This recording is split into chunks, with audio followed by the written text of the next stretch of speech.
Good morning to all of you in this morning session. Yesterday we were making the discussion of chapter 1, that was case study.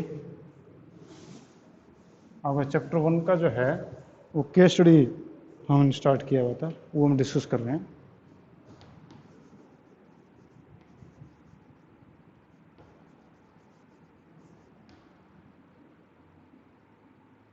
आपका chapter का जो नाम था वो है nature and significance of management.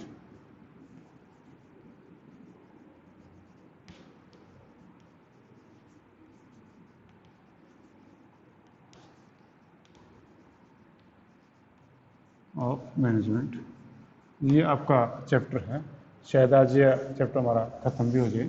ठीक है, तो हमने जो हमने किया था तो वो आपको ध्यान हो तो लास्ट हमने जो क्वेश्चन किया था वो किया था आपका कोऑर्डिनेशन का. ठीक है, तो कोऑर्डिनेशन मैंने ज़्यादा एक्सप्लेन नहीं किया था, क्योंकि कोऑर्डिनेशन का मैंने आपको ये हिंट दिया था कि प्लानिंग में भी कोऑर्डिनेशन आपका काम आता है. कि प्लानिंग जब आप करते हैं तो कोऑर्डिनेशन उसके अंदर रिफ्लेक्ट करता है. क्योंकि आप अगर क्वेश्चन देखो कि जो टॉप लेवल पे जो मैनेजमेंट जो प्लानिंग करती है तो वो सारी की सारी प्लानिंग ऐसे करती है कि सभी डिपार्टमेंट एक दूसरे के साथ में जुड़ जाएं, तो वहाँ पर भी आपका प्लानिंग में एक कोऑर्डिनेशन होगा. और अगर आपके जो और कहीं पर भी प्लानिंग होती है, जैसे कि आपका मैन और मशीन की, मेटेरियल और मनी की, वहाँ पर भी अगर एक दूसरे को क्लब करने की कोशिश करते हैं तो वहाँ पर भी आपका कोऑर्डिनेशन दिखाई देता है प्लानिंग में. और प्लानिंग इन ऑर्गेनाइजिंग, जब ऑर्गेनाइजिंग करते हैं उसमें तो ये कहते हैं कि आपके ऑर्गेनाइजिंग में क्या है कि आपके जो रिसोर्स है और जो आपके पर्सन हैं हम उनको इस प्रकार से साइड टू साइड प्लेस करते हैं कि वो रिसोर्स उस पर्सन के द्वारा अच्छी तरीके से यूज़ हो सकें, यानी उसमें भी कोऑर्डिनेशन दिखाई देता है.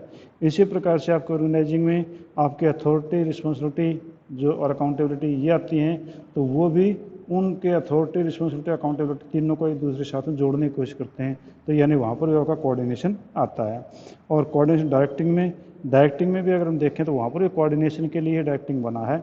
यानी कि आप जो ऑर्डर हैं, इंस्ट्रक्शन हैं, गाइडलाइन हैं, वो टॉप लेवल मिडिल लेवल को करती है, मिडिल लेवल लोअर लेवल को करती है, ताकि वहाँ पर उन लोगों का कोऑर्डिनेशन बन सके.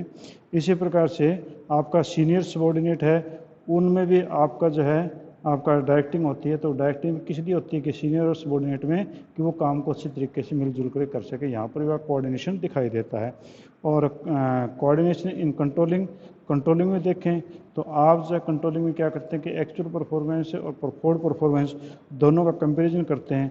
तो कंपैरिजन करके वहाँ पर भी आप क्या निकालने की कोशिश करते हैं कि वहाँ पर देखते हैं कि वो जो है दोनों के दोनों एक्चुअल और प्लान्ड दोनों एक जैसे, यानी उन दोनों में कोऑर्डिनेशन बनता है.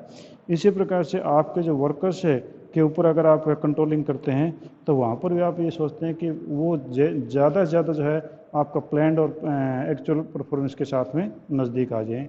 तो ये जो चीज़ें आपकी कोऑर्डिनेशन हर जगह यहाँ पर दिखाई दे रहा था. अब हम अगली बात करते हैं. वो आपका जो क्वेश्चन अगला वो ये कहता है कि state any 4 function of operational management. Operational management के कोई 4 फंक्शन बताइए. अब ये जो ना मेरे से तमन्ना ने पूछा था, तो आपका जो है ये जो मैनेजमेंट के लेवल थे, 3 आपके लेवल थे मैनेजमेंट के. ठीक है, तो 3 जो लेवल थे, पहला टॉप लेवल था, दूसरा फिर मिडिल लेवल था, और तीसरे के 3-4 नाम हैं. एक तो उसका नाम है ऑपरेशनल लेवल. ठीक है, दूसरा नाम है सुपरवाइजरी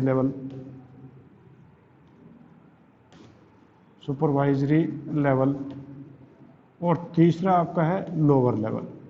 ठीक है, ये आपके जो 3 नाम अभी मेरे ध्यान में हैं, तो 3 नाम जो इसके होते हैं. ठीक है, चाहे ऑपरेशनल लेवल बोल दो, चाहे सुपरवाइजरी लेवल बोल दो, चाहे आपका लोअर लेवल बोल दो, यानी एक ही चीज़ें आपकी है. ठीक है, अब कहता है कि इसके फंक्शन कौन कौन से, एनी 4 फंक्शन बताइए. अब एनी 4 फंक्शन की बात करें तो आप ये बात मानते हैं कि सुपरवाइजर है या आपके जो सुपरडेंट हैं उसके नीचे जो वर्कर काम करते हैं, ये उन वर्कर्स के बारे में करता है कि उन वर्कर को कंट्रोल कैसे करते हैं. तो यानी सुपरवाइजर और जो वर्कर हैं उनके बीच में जो आपके फंक्शन हैं वही फंक्शन होते हैं. तो मैं आपकी बुक में से पढ़ के बता रहा हूँ. ये आपकी बुक में जो है पेज नंबर 29 के ऊपर है, सुपरवाइजरी लेवल या लोअर लेवल या ऑपरेशनल लेवल. ठीक है। इसके फंक्शन कौन से हैं? पहला आपके पास में representing the problem, representing the problem of employees, क्योंकि एम्प्लॉयज़ के साथ में काम करते हैं ये लोग। तो पहला फंक्शन आपके पास में है रिप्रेजेंटिंग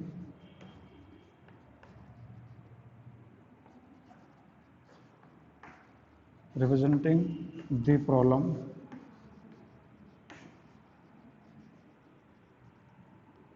ऑफ एम्प्लॉयज़।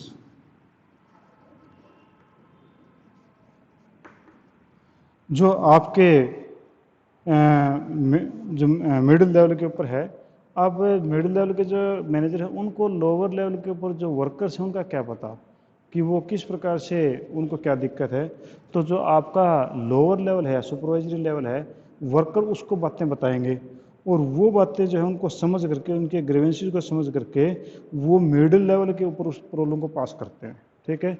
यानी आपका जो है यहाँ पर टॉप लेवल था, टॉप लेवल का मिडिल लेवल था, मिडिल लेवल का लोअर लेवल, इसके नीचे वर्कर हैं।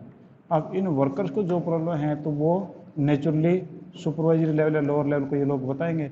अब ये इसकी बस की बात नहीं है ग्रीवेंसेस को खत्म करना, तो ये फिर जो है इसको मिडिल लेवल को इन्फॉर्मेशन देंगे। तो पहला काम तो ये है कि representing the problems of employees, in employees की प्रॉब्लम को ये सुपरवाइजर यहाँ पर रिप्रेजेंट करेगा। तो पहला फंक्शन तो इनका ये होता है। दूसरा, maintaining good working condition, maintaining good working condition,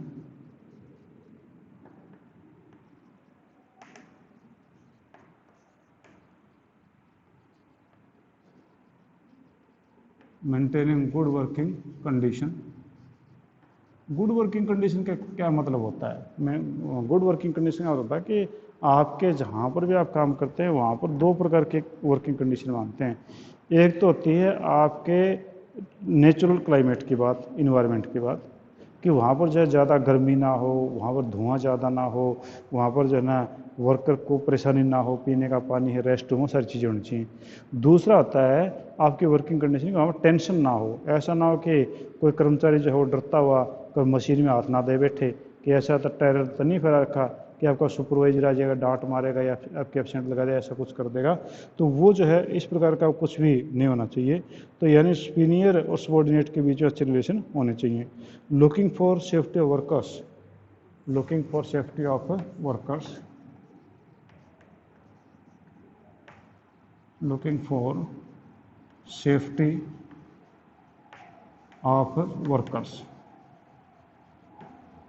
जो वर्कर्स की सेफ्टी है उसको भी देखना कि आपका जहाँ पर वर्कर हैं, या अब ये लोग हेलमेट वियर किए हुए नहीं किए हुए हैं, इनको ग्लव्स मिले या नहीं मिले हैं, क्या इनको किसी प्रकार की सेफ्टी की दिक्कत तो नहीं है। तो वो सारा का सारा काम आपका लोअर लेवल या सुपरवाइजरी लेवल का काम होता है कि इनकी सेफ्टी के या दूसरी चीज़ों को देखना।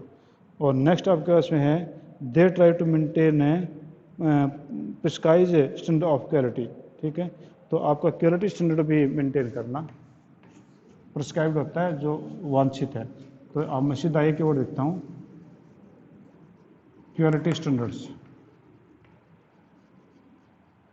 क्वालिटी स्टैंडर्ड मेंटेन करना कि ये जो है वर्कर कैसा काम करते हैं ताकि आपका प्रोडक्ट जो है बढ़िया क्वालिटी का है। तो ये सुपरवाइजर ही देखता है। तो क्वालिटी स्टैंडर्ड मेंटेन करना भी इन्हीं का काम है। तो यहाँ पर इसने 4 पूछे हुए थे, तो 4 आपकी ये हो गए हैं। वैसे और भी आप बताना चाहते कर सकते हैं कि responsible for boosting the moral of the workers, worker के मोरल को भी ये सुपरवाइजर बूस्टअप करता है, क्योंकि सब कुछ चीज़ें इसी के हाथ में होती हैं कि वो उनको मोटिवेट किस प्रकार से करे। Minimise the wastage of material, उनका वेस्टेज जो वर्कर ज़्यादा कर रहे हैं तो इनको ऐसी ट्रेनिंग दे या उनको इस प्रकार से गाइड करे कि मटेरियल जो वेस्ट कम हो। Interact with the actual work force, कि एक्चुअल वर्क फोर्स है उससे उन्हें कॉन्टैक्ट करना होता है। और इंस्ट्रक्शन जो मिडिल लेवल से आई वो उनको देना, ये भी इसका काम होता है, ठीक है। तो ये आपके पास फंक्शन थे, वो आपके थे लोअर लेवल के या हम कहें सुपरवाइजरी लेवल के या ऑपरेशन लेवल के, ठीक है जी। इस क्वेश्चन में किसी ने कुछ पूछना हो, anything you want to ask? हाँ जी, चलो फिर मैं नेक्स्ट पे आता हूँ। नेक्स्ट आपका क्वेश्चन देखो, ये क्वेश्चन इसका लास्ट होगा। आपका 4th क्वेश्चन है the skilful and personal application of existing knowledge to achieve desired result is called art. यानी आर्ट की डेफिनेशन इसने अपने वे से दी है। ये कोई जरूरी नहीं कि आर्ट की डेफिनेशन जो इन्होंने दे रखी है ये सही है, मतलब ये थोड़ा सा अलग तरीके से बता रहा है, तो आप अपने तरीके से बता सकते हैं, पर एक इंडिकेशन तो इसने क्लियरली दे दिया कि ये आपका जो the skilful and personal application of existing knowledge to achieve desired result is called art. Desired result को अलग वे से करना वो आर्ट कहलाते हैं। In the light of this statement describe whether management is art और नॉट। अब ऊपर जिन्हें कुछ बातें बताई हैं, अब इन बातों के आधार पे कह रहा है कि ये बताइए कि आपकी जो मैनेजमेंट है वो आर्ट है या नहीं है। ठीक है, कि इज मैनेजमेंट इज आर्ट और नॉट। तो आपका जो है जो चैप्टर हमने पढ़ा था, तो आपने उसमें देखा था कि मैनेजमेंट जो 3 डायमेंशन के 3 वे से हमने उसको एक्सप्लेन करने की कोशिश की थी कि management is an art, management is an science and management is an profession. तो आपका जो है यहाँ पर मैनेजमेंट एज एन आर्ट की बातें ये कर रहे हैं कि मैनेजमेंट जो वो एक आपकी आर्ट है। क्या आप इससे एग्री करते हैं? तो ये बात कहता है, इसने पॉइंट जो बोल रहे हैं उनके ऊपर ज़्यादा हमने कंसंट्रेट करना है। तो आपके आर्ट के जो फीचर हैं जो इन्होंने बताई है उस बेस पे पहली आर्ट की फीचर है वो डिस्कस करते हैं क्या वो मैनेजमेंट है या नहीं। पहला existence of theoretical knowledge, existence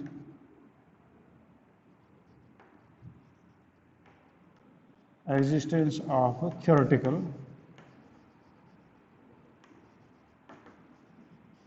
knowledge. Theoretical knowledge का एग्जिस्टेंस होना ज़रूरी है। और थ्योरेटिकल नॉलेज का मतलब आप समझ गए होंगे कि जो आप बुक्स के अंदर से पढ़ते हैं, यानी आपके पास में थ्योरी की बुक्स होनी चाहिए। तो पहला तो ये कि आर्ट जो है उसमें थ्योरेटिकल नॉलेज होती है, एक्सप्लेन बाद में करेंगे एक बार। तो दूसरा कहता है कि personalised application, personalised application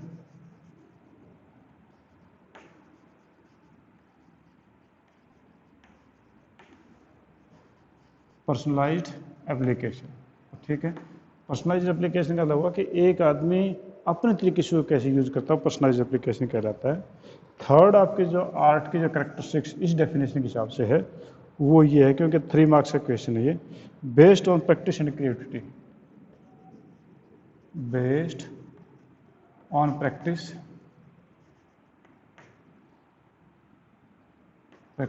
and creativity.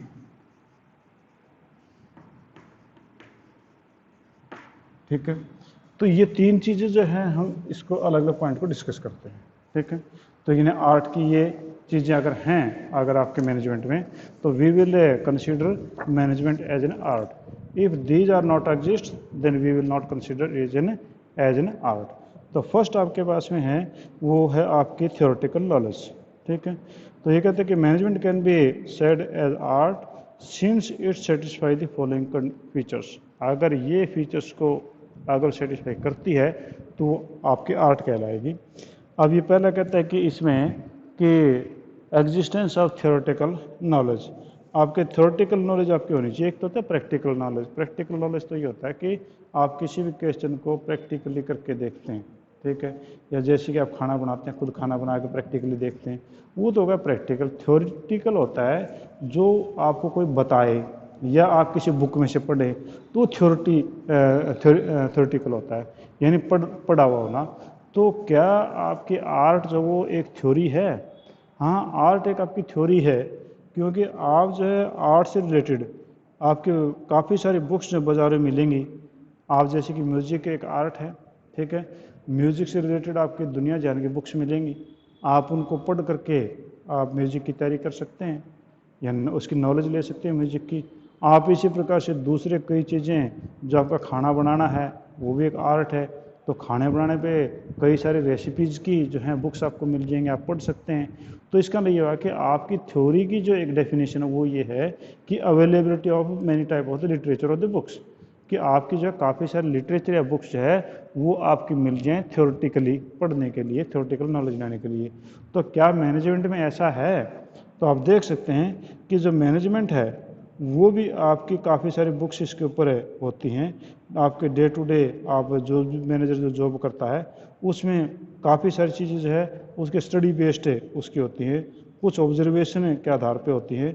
अब इतने सारे लिटरेचर जो है मार्केट में अवेलेबल हैं, चाहे वो आपके मार्केटिंग के बुक्स आप ढूंढने शुरू कर दो, आपके बाज़ार में दुनिया जान की जो है मार्केटिंग के ऊपर बुक्स मिल जाएंगी।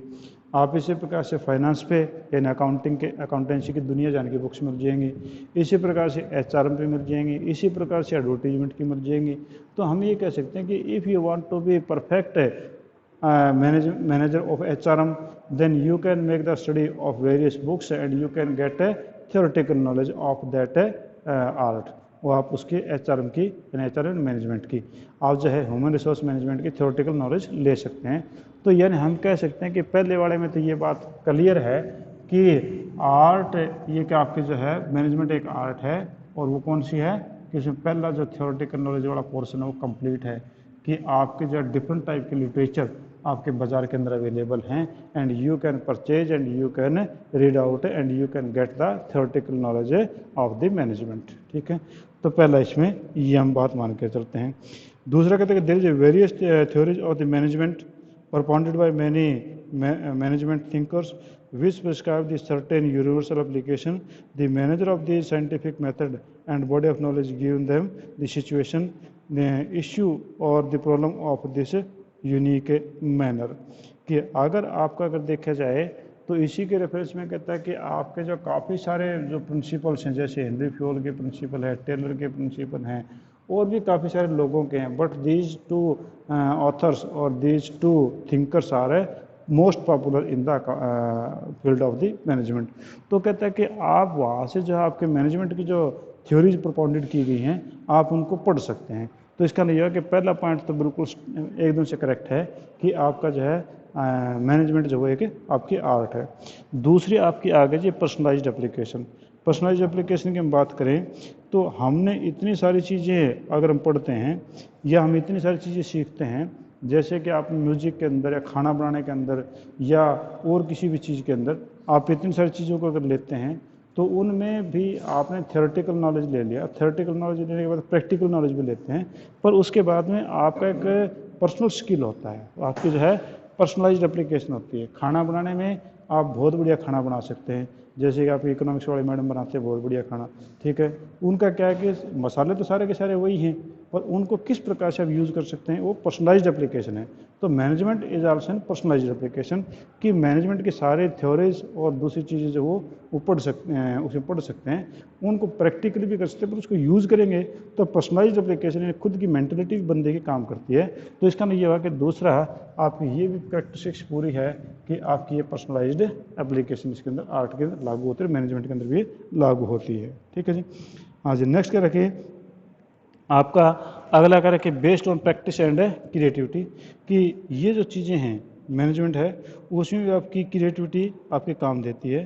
कि ये कहता है कि एक जो मैनेजर है उसने काफ़ी सारी सिचुएशन को पढ़ा है, काफ़ी सारी थ्योरीज को उसने देखा है, और इस प्रकार से वो अपने डिफरेंट स्टाइल से अपनी प्रैक्टिस के आधार पे और अपनी क्रिएटिविटी के आधार पे वो मैनेज कर लेता है। ठीक है, अब आप देखें क्लासरूम में जो आपके काफ़ी सारे टीचर्स होते हैं, अब सभी को पता है कि बच्चे शरारत करते हैं, क्योंकि बच्चों का काम तो शरारत करना होता ही है। अब उनको कंट्रोल कैसे करेंगे, तो वो उसका जो है ये प्रैक्टिस और क्रिएटिविटी है कि उसको किस प्रकार से वो उनको कंट्रोल करे, क्योंकि उनमें क्रिएटिविटी भी होनी चाहिए टीचर में, क्योंकि किस प्रकार क्रिएटिव है कि वो बच्चों को काम में इन्वॉल्व रखे या उस चीज़ को अलग तरीके से वो कंट्रोल करे। तो ठीक मैनेजमेंट में ठीक उसी प्रकार से होता है कि आपके जो वर्कर्स हैं या चाहे आपके नीचे कोई भी स्टाफ है, हम अकेला फैक्ट्री के ऊपर ना डिपेंड करें कि आपकी बड़ी कंपनीज में प्रोडक्शन भी अलग है, मार्केटिंग भी अलग है, फाइनेंस भी अलग है, तो हर जगह जो भी मैनेजर है उसका way of working different type का होता है। तो यानी हम कह सकते हैं कि आपका थ्योरेटिकल नॉलेज भी है, आपका पर्सनल एप्लीकेशन भी है, और आपकी प्रैक्टिस एंड क्रिएटिविटी भी है। तो इस क्वेश्चन का आंसर जो हमने तीनों चीज़ों को बेस्ड पे हमने देना था। ठीक है जी, any other problem you can ask. हाँ जी, कुछ पूछना है? Okay, thank you. हाँ जी, नेक्स्ट पे आप आइए, इसी का जो और में है नीचे question, management is regarded as art by some, as science और as an inexact science by others. ठीक है कि मैनेजमेंट में कुछ ने जो है आर्ट बोला, कुछ ने साइंस बोला है, पर कुछ ने कहा कि ये पूर्ण रूप से साइंस नहीं है, कंप्लीट साइंस नहीं है। The truth seems to be somewhere in between, कि सच्चाई कहीं ना कहीं है कि भैया ये आर्ट है पूरा या साइंस है या आधा साइंस है, कहीं के बीच में है। इन the light of this statement explain the true nature of management. कहते हैं कि जो है मैनेजमेंट की ट्रू नेचर आप है, बताइए आपको मैनेजमेंट क्या लगता है कि वो आर्ट है या साइंस है। तो ये बात जो है पूछना चाह रहा है। अब हम इसमें देखें, हम ये कह सकते हैं कि मैनेजमेंट जो है वो art as well as science है। ठीक है, हम इसको जो है दोनों चीज़ें कह सकते हैं, पर ज़्यादा ये करके management will be regarded as art, कि मैनेजमेंट जो वो ज़्यादा आर्ट ही मान के चलते हैं हमें, क्योंकि आर्ट में ये सारी चीज़ें आपकी हैं। तो ये हमने अभी क्वेश्चन में एक्सप्लेन की थी, ये 100% फिट बैठती थी, तो हम ज़्यादा ये कह के चलते हैं कि मैनेजमेंट एक आपकी आर्ट है। तो तीनों के तीनों चीज़ें पहले आप एक्सप्लेन करोगे कि हाँ जी मैनेजमेंट एज एन आर्ट है। फिर आपका जो है मैनेजमेंट एज ए साइंस, तो मैनेजमेंट एज ए साइंस जो है वो आपके फिर कौन कौन से पॉइंट है वो मैं बता देता हूँ। तो systematised body of knowledge, number 1 systematic लिख देता हूँ मैं, सिस्टमेटिक बॉडी ऑफ नॉलेज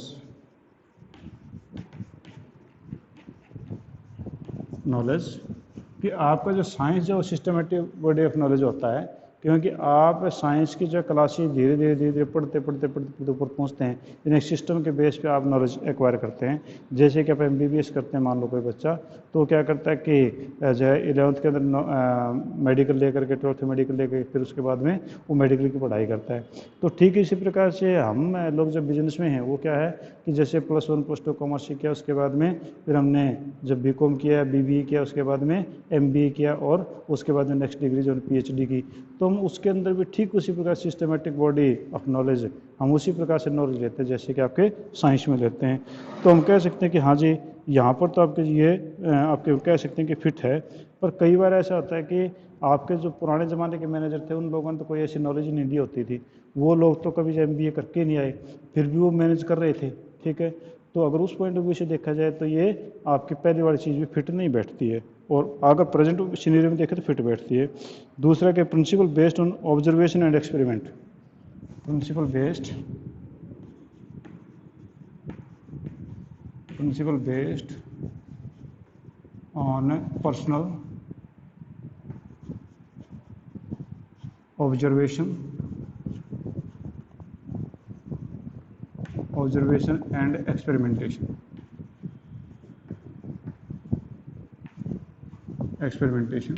कि आपका जो साइंस है वो आपके जो है प्रिंसिपल है वो बेस्ड होते हैं ऑब्जर्वेशन पे। हम साइंस में कोई भी एक्सपेरिमेंट करके देखते हैं, उसको हम ऑब्जर्व करते रहते हैं, और ऑब्जर्व करके बार बार रिजल्ट सेम आता है, तो हम मान लेते हैं कि that is the right principal.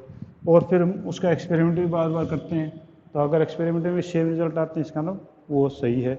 तो हम मैनेजमेंट भी ऐसे करते हैं कि हम बार जो है वो एक्सपेरिमेंट करते हैं वर्कर के ऊपर या किसी भी जो हमारे सबॉर्डिनेट पे, जैसे कि टेलर बार करता था एक्सपेरिमेंट, और उसके बेस पे उसने भी कुछ प्रिंसिपल्स फाइंड आउट किए। तो हम ये कह सकते हैं कि हाँ जी जैसे साइंस में होता है एक्सपेरिमेंट वैसे मैनेजमेंट में भी है, पर यहाँ पर कुछ कमी है, क्योंकि आपके जो पर्सन टू पर्सन जो है रिजल्ट डिफर करते हैं। एक आदमी को आपने कहा कि मोटिवेशन तब मिलेगा जिसको पैसे दे दो, ज़्यादा तनख्वाह बढ़ा दो।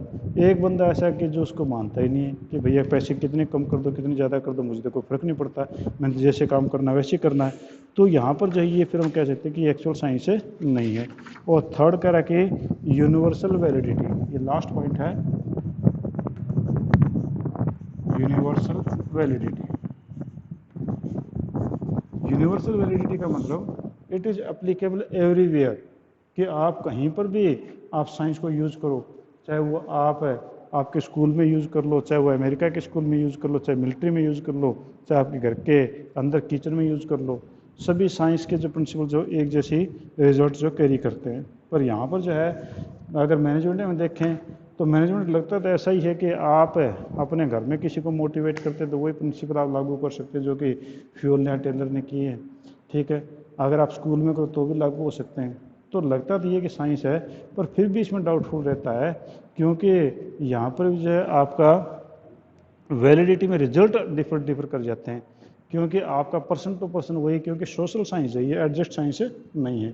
तो यहाँ पर जो है आपका ये टॉपिक ख़त्म हो गया। ये आपका चैप्टर 1 जो यूनिट सेक्शन ए थी, वो सेक्शन ए ख़त्म हो गया है। यानी आपके जो चैप्टर नंबर 1 की जो केस स्टडीज़ हैं वो मेरे पॉइंट ऑफ व्यू से आपकी ख़त्म हो गई है। ठीक है, any point you can ask from me from this 1, अगर ऐसा कुछ पूछना चाह रहे तो। नहीं, लास्ट में आप कंक्लूजन में ये करोगे कि management is an art, management है एज एन परफेक्ट आर्ट। ठीक है, science is doubtful, science doubtful है। या आप ये कहते हैं कि it is a science but it is a social science, ये एक सोशल साइंस है आपकी। ठीक है, हाँ जी। Any other point? हाँ जी, कोई और पॉइंट पूछना चाह रहे हैं आप पूछिए मेरे से। नहीं बेटा, स्कूल खुलने की बात नहीं है वो बात तो सिर्फ यही है कि अभी तक जो सरकारी स्कूलों में जो टीचर नहीं, अभी तो वो